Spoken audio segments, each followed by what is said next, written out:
Hello everyone, welcome back to the channel. Hope you're well. Thank you for joining me again. We're at the end of the week, Friday. I've got a little something lined up for our live stream on Sunday, which I will pre-announce over the next 24 hours or so. So look out for that. But in the meantime, I want to talk about Keir Starmer's visit to the US of A, and specifically some comments that were made in a publicised sit-down chat, shall we say, on the news. Now, JD Vance, rather predictably, spoke about free speech, how it affected people in our country, and by proxy, how it affected people in the United States. Now, if you look at the free speech situation in this country, I know of at least 2 YouTubers that have had their collars felt for expressing their anti-government views.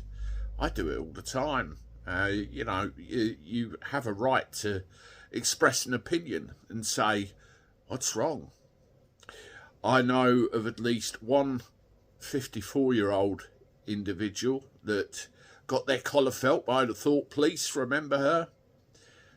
Let's mention Peter Lynch, Tommy Robinson, and all of the others that have ended up in prison at one point or another for expressing an opinion against the government.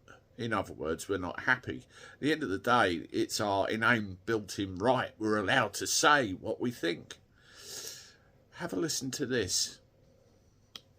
I said what I said, which is that we do have, of course, a special relationship with our friends in the UK and also with some of our European allies, but we also know that there have been infringements on free speech that actually affect not just the British. Of course, what the British do in their own country is up to them, but also affect American technology companies and by extension American citizens. So that is something that we'll talk about today at lunch.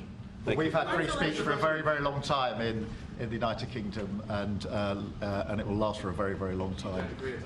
Well, no, I mean, certainly we wouldn't want to reach across US citizens, and we don't, and that's absolutely right.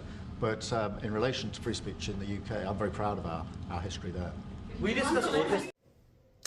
So you could see there in that little piece that I pulled off the internet that JD Vance said to his face that there has been infringements of people's ability to express their opinion, their free speech, and the effect that it has, and by proxy it could affect American citizens. What did Starmer say? There is free speech in the United Kingdom. Is there really? Well, if there's free speech in the United Kingdom, what about Peter Lynch? What about Tommy Robinson? What about the YouTubers that have had their collars felt for just saying what we all say every day? What about the others that are in prison right now for nothing more than a social media post? It's a disgrace. That is not free speech. It never was. We are entitled to express an opinion in this country, and it's something I personally hold very dear. I don't know about you. Let me know what you think in the comments. As always, thank you very much for your support. Make sure you subscribe to the channel, hit the like button, and I look forward to talking to you soon. Toodaloo.